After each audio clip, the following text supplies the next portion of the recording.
Olá, meus amigos, olá, minhas amigas, sejam muito bem-vindos à Cabaninha de Luz, o seu canal de encontro com o mundo espiritual. Hoje apenas complementando o curso de Exu e Pombagira, que terminou há pouco tempo, e falando sobre Orixá Pombagira e Orixá Exumirim. Eles existem mesmo? Nós tentamos fundamentar. Existe Orixá Pombagira? Na minha opinião, não existe, pois na África a figura de Pambonila é masculina. A única divindade que teria uma associação com o arquétipo de Pombagira, como nós conhecemos, seria a Vangira, mas ela é uma inquice, como nós vimos na aula 1 do nosso curso. Todavia, vale ressaltar que as inquices, os voduns, se misturaram aos orixás. Mas não acho que esse seja o caso aqui. No Brasil, por sua vez, apenas um grupo, uma vertente que defendeu esse posicionamento. Todas as outras doutrinas que eu procurei foram contrárias a essa ideia de Pombagira como sendo um orixá, como sendo um mistério, tá bom? Então, eu acabei adotando esse posicionamento. Agora, existe um orixá Exumirim? Na minha opinião, também não, visto que não existe essa divindade em nenhum local da África ou em qualquer outro local. É lógico, eu posso estar errado, não tem problema nenhum. Se alguém trouxer alguma informação, é que eu não encontrei. Eu procurei e não encontrei. Como linha, como falange, ela é possível. Agora, como orixá, é praticamente impossível. Não encontrei nenhum fundamento, nem histórico, nem nenhuma referência. Inclusive, até meados de 2018, essa era uma entidade que quase era desconhecida e baixava em um ou outro terreiro de vez em quando, mas nunca foi vista de forma alguma como orixá. Aí eu trouxe opiniões de alguns doutrinadores que justamente atacam essa ideia dessa única vertente, falando sobre o Orixá Pombagira e o Orixá Exumirim. Então, essa primeira é do Cláudio Seus, da Umbanda Sem Medo, e ele fala, como se não bastasse a tese do Exu Orixá na Umbanda, mais recentemente tenho encontrado pessoas que falam até de Orixá Exumirim, e nem mais me assombrar em vista dos fatos se começar a escutar ou ler sobre Orixá Pombagira, Orixá Malandro e possivelmente outros tantos que possam vir a aparecer em função da divinização que já batizei de Exumania, que ocorre em função de Exulatria, de espíritos que adentraram a Umbanda como auxiliares para que aprendessem com os mais evoluídos novos caminhos e formas de trabalhos, desligados desta feita das barganhas e interesses pessoais indiscriminados. Que novidade é esta de que os Exus de Umbanda são orixás? E se fossem mesmo espíritos humanos, que são em maioria nas falanges, por que também não seriam orixás os caboclos, pretos velhos, crianças, baianos, boiadeiros, mineiros? Por que somente os apelidados de Exu estão dando status de orixás de um tempo para cá? Então aqui a posição dele.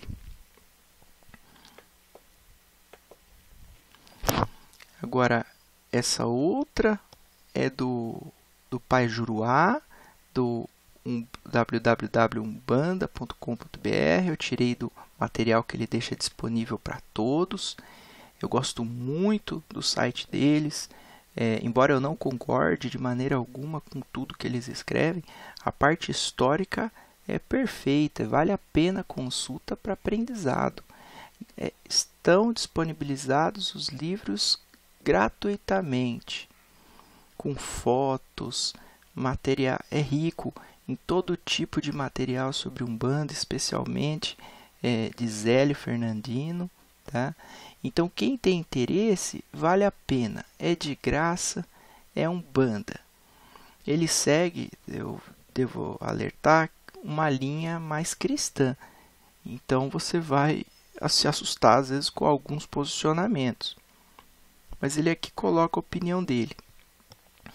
Nas casas umbandistas tradicionais, essa falange de trabalhos espirituais pouquíssimo atuava e somente era convocada quando da real necessidade, em processos demandadores especiais e nunca em sessões especiais ou atendimentos fraternos. Não existia nenhum médium que tinha um tarefeiro mirim como entidade de proteção pessoal, mas somente vinham quando invocados e por isso eram manifestações especiais do terreiro e não do médium em si. Eles estavam errados? E depois volta. Muitos umbandistas da atualidade creem que os terreiros antigos não trabalhavam com essas falanges de trabalho espiritual por puro tabu, ou mesmo por não a compreenderem. Achamos estranha essa dissertativa, pois, crendo assim, estão julgando as casas tradicionais de não terem um comando espiritual patente e eficiente, e, portanto, também não deviam ter guias espirituais verdadeiros dirigindo-as, pois nem os mesmos sabiam quem eram essa classe de espíritos. Estranho, né? Uma modalidade umbandista em particular diz que, pelos disparates, devemos esquecer a maneira antiga arquetípica de apresentação dessas entidades e construir uma nova.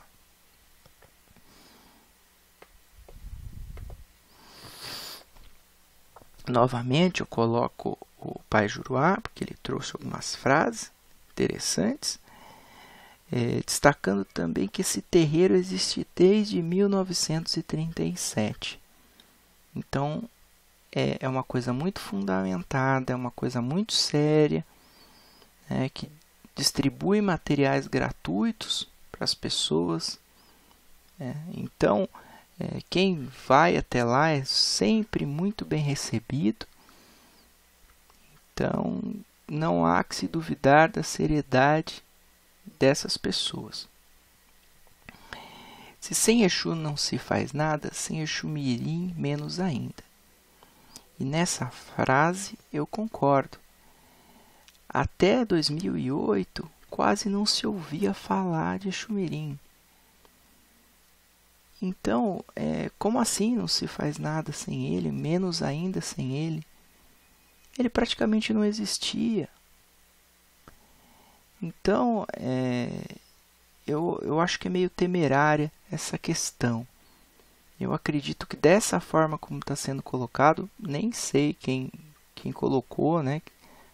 Peguei do livro dele, mas até com uma forma de respeito, eu acho que ele não colocou para não criticar e não gerar atrito, mas eu acho que esse conceito não tem fundamento.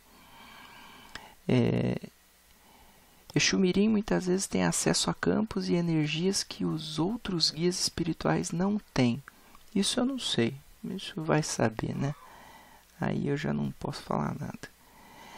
Uma força muito grande que Exu Mirim traz é a força de desenrolar a nossa vida, fator desenrolador.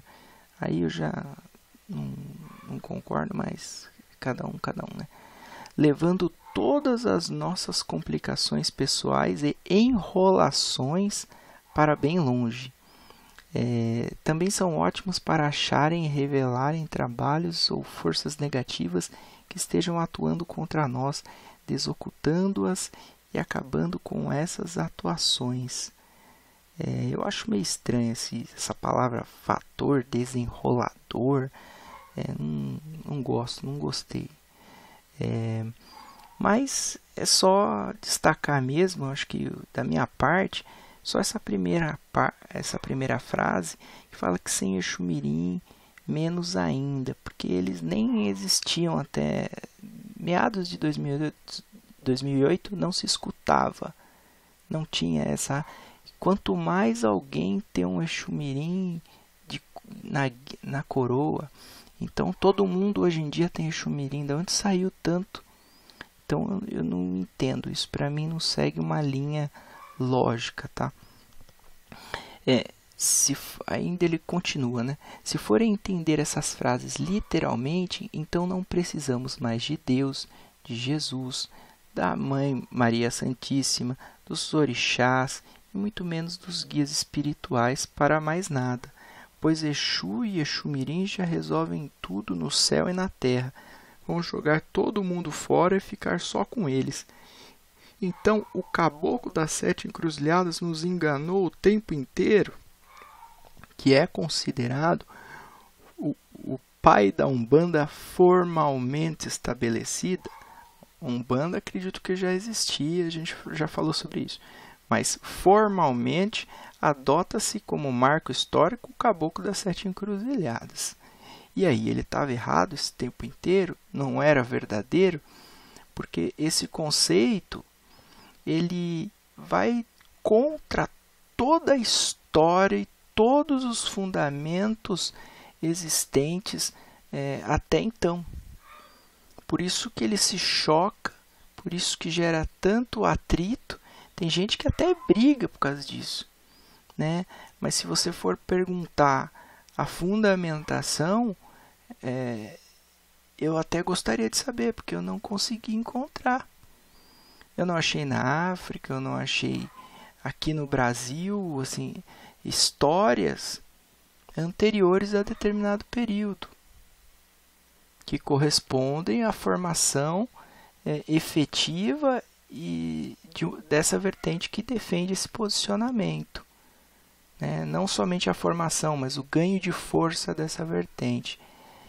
Então eu não tenho condições de trabalhar mais essa questão, porque não existem provas de que isso realmente existe dessa forma.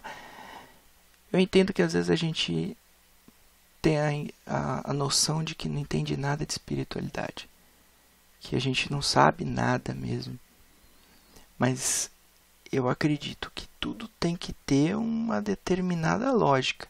Se chega alguém e acaba com todo o sistema, porque eu via isso em todas as outras vertentes de Umbanda, porque eu sigo essas correntes há muitos anos.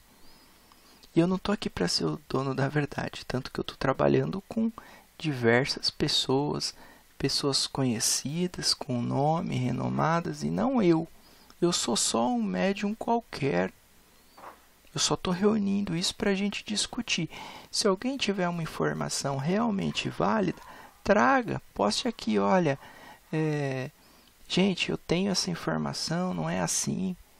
Porque a minha preocupação é que cada dia mais estão se agregando coisas à Umbanda e a gente não sabe nem de onde veio. O problema não é agregar todo mundo, vai agregando, e beleza. Se estiver funcionando, for uma linha verdadeira, vai continuar, não tem problema. Agora, ir agregando por ir agregando e sem uma fundamentação lógica, sem saber nem de onde veio, já coloca ali, já todo mundo tem, já coloca na listinha lá que você tem que ter mais essa linha, né? Porque outro dia eu estava conversando com a menina, ela falou, eu incorporo todas as linhas. Eu falei, mas quantas são necessárias para fazer a caridade?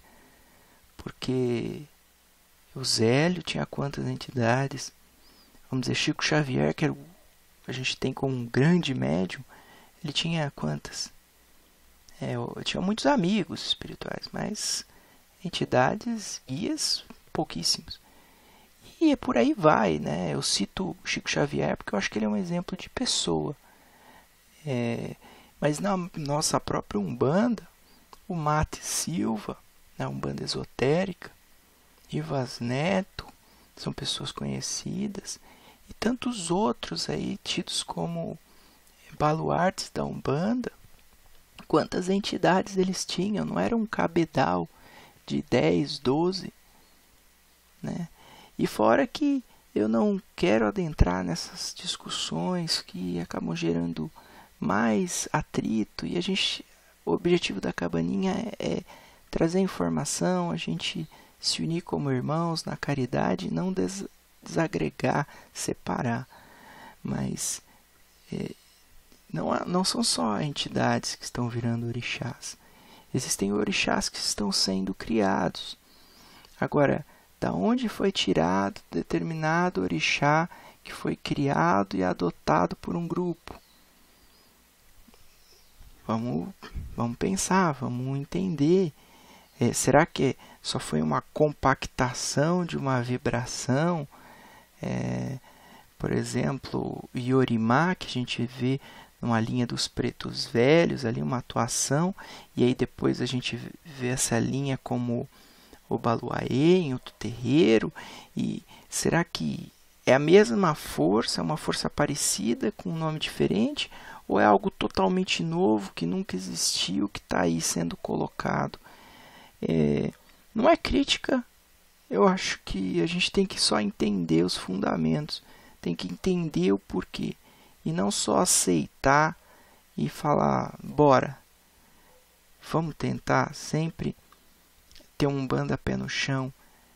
As pessoas, elas acham que tudo é muito Harry Potter, que tudo é muita mágica, e às vezes as coisas são muito mais simples do que elas pensam, e você acaba sendo um monstro. Assim, gente, vamos tentar fundamentar. É a mesma coisa se você falar para alguma pessoa que é kardecista, que segue a doutrina de maneira fechada, você não vai conseguir dialogar com ela sendo umbandista, e todo mundo perde, porque todo mundo é irmão.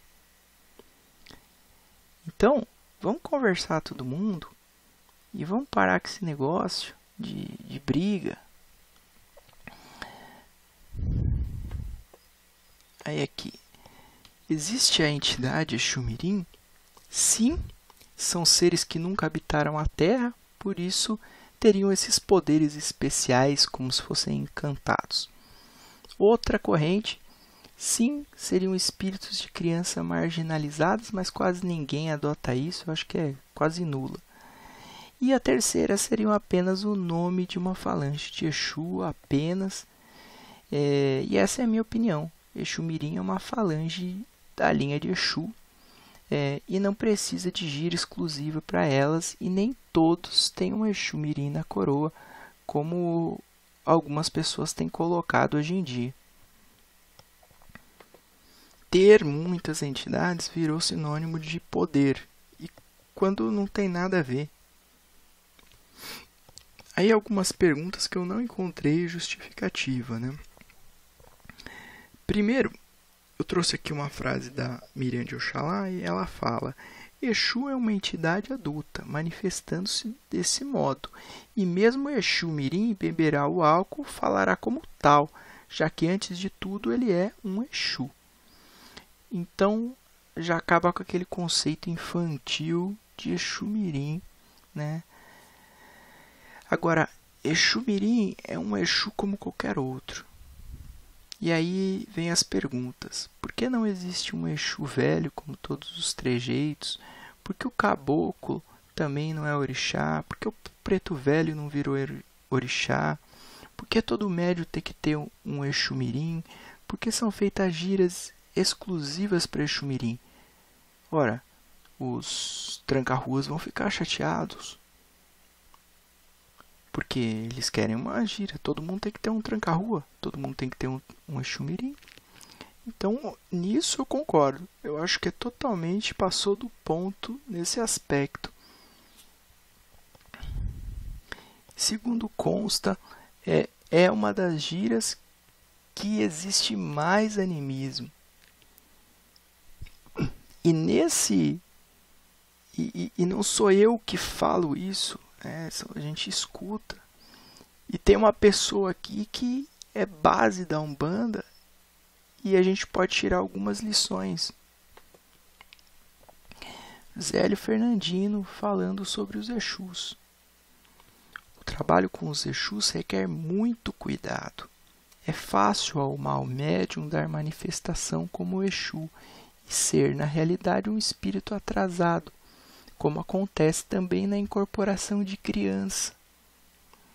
Considero o Exu um espírito que foi despertado das trevas e progredindo na escala evolutiva, trabalha em benefício dos necessitados, ou seja, Zélio adota a escala evolutiva que nós já falamos, e eu me filio a essa corrente dele. O Caboclo das Sete Encruzilhadas ensinava o que Exu é, como na polícia, o soldado. O chefe de polícia não prende o malfeitor, o delegado também não prende. Quem prende é o soldado que executa as ordens dos chefes.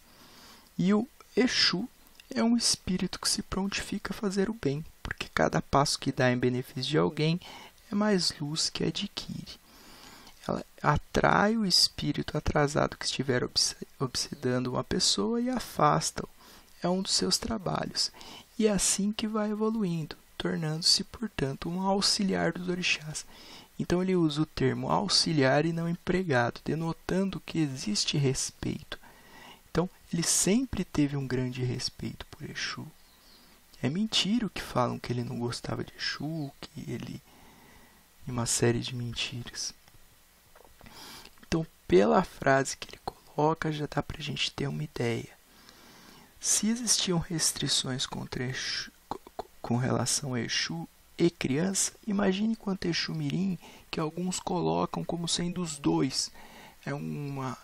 Então, você não consegue diferenciar puramente se você chegar numa gíria de Herê e uma gíria de Exu Mirim. É meio que muito parecido. Você vai ver pelos elementos que vão estar dispostos ali, pela organização do local. Bom, mas é isso, gente.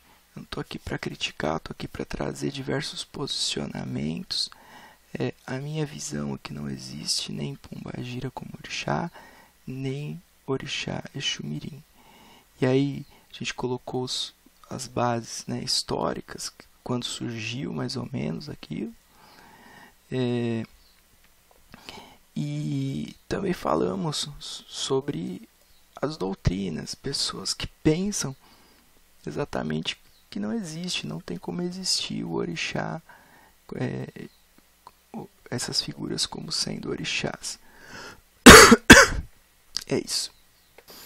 Então, gente, só mais uma vez, eu não estou aqui para criticar nenhuma vertente, para falar mal de nenhuma vertente. Todas as umbandas podem se unir, aprender umas com as outras. O guia espiritual da nossa cabaninha, ele sempre fala que a força da caridade que nos une seja mais forte que o preconceito que nos separa. Então, ele sempre está direcionando para a gente não se desagregar, porque se a gente não lutar, estiver unido, quem que vai fazer por nós? O evangélico, o espírita, eles já têm os grupinhos deles. Muito embora muitos espíritas tenham começado a ver a Umbanda com bons olhos, mas cabe à Umbanda continuar fazendo um bom trabalho. E é isso, gente. Obrigado. Que Deus, que os orixás, que o Olorum abençoe a todos. Um grande abraço. E um tópicozinho a mais só. Esses dias uma pessoa veio me ofender, falando que meu canal não tinha curtidas, não tinha likes. Eu não faço isso por causa de like. Eu não faço isso por causa de curtida. Quando não tinha ninguém, eu estava postando vídeo. E o menino veio para me ofender. No mesmo dia, uma pessoa tinha falado: olha, muito obrigado por você estar postando isso aqui. Então eu faço para as pessoas que às vezes não têm condição de comprar um curso, ou às vezes as pessoas que não querem gastar um dinheiro que elas precisam com outras coisas. Eu estou dividindo o pouco que eu sei, eu não sou melhor do que ninguém, não estou impondo a minha visão. Se alguém quiser chegar e falar, olha, o fundamento que a gente acha é esse, e esse, e esse, tudo bem, vai ser legal, vai ser enriquecedor, desde que não seja para agredir, desde que não seja com o intuito de prejudicar. Que é muito triste, cara. Eu perco meu tempo, eu perco horas estudando para vir trazer alguma coisa diferente, com vários autores para vocês. Eu não estou aqui para ofender ninguém. Eu perco horas fazendo essa apresentaçãozinha. Tento colocar sempre da onde saiu que eu coloquei, para não falar, tirou da cabeça. E também para não descumprir os direitos autorais das pessoas. Sempre indicando o trabalho de cada um e valorizando o trabalho de cada um, independente da vertente.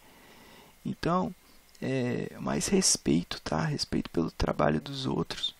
Eu não estou ganhando com isso. Como eu disse, eu tenho 30 inscritos. E para mim já está valendo a pena, eu estou fazendo. E assim, esse canal não é só de Umbanda.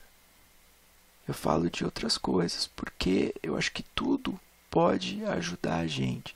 Se a gente parar, estudar a fundamentação. Gente, uma das pessoas que veio reclamar falou que eu falo de reiki. Centro Espírita está fazendo reiki. Se o Centro Espírita, que é super fechado, já se abriu para o reiki, já analisou, já pela metodologia deles, já entrou como ferramenta energética, por que a Umbanda não pode utilizar? Por que a gente tem que ser os bons que aguenta tudo? Vamos parar com isso. Vamos estudar. E é tudo de graça que eu estou fazendo aqui. Ninguém está me ajudando. Ninguém vem e bate nas minhas costas. Valeu, gente. Abraço. Mas não é essa pessoa que me ofendeu, cara. Só peço que Deus ilumine. Que Deus ilumine mesmo. Porque aí outro dia aprende. Quem sabe outro dia vai estar assistindo aqui. Né? A gente fala para a pessoa, ó, cuidado. Não vá... dá uma orientação às vezes, olha, cuidado com, de preferência vá a um terreiro que tenha já um tempo de existência, porque já passou por determinadas situações, já teve problemas entre as pessoas, já se resolveram, é um terreiro com mais bagagem. A pessoa acha que eu estou falando que terreiro com pouco tempo não presta, isso é mentira. Todo terreiro presta com 1 mês, com 3 anos, só que você pode analisar, falar assim, olha, vou dar preferência para aquele outro que já está mais estruturado. Né? Você pode analisar várias coisas. É lógico que isso não é o principal, mas isso faz parte na hora de se analisar um terreiro para entrar. Quanto aos livros, que eu falei, olha, cuidado com esse tipo de literatura, porque ele é mais fantasiosa. Pesquisem os livros que vocês vão olhar de história antes de falar. Vejam se não tem algum problema ali. Eu não quero falar os nomes, justamente para que ninguém fique ofendido. Mas cada um sabe aquilo que faz. Vá, pesquise antes de falar. Vá pesquisar.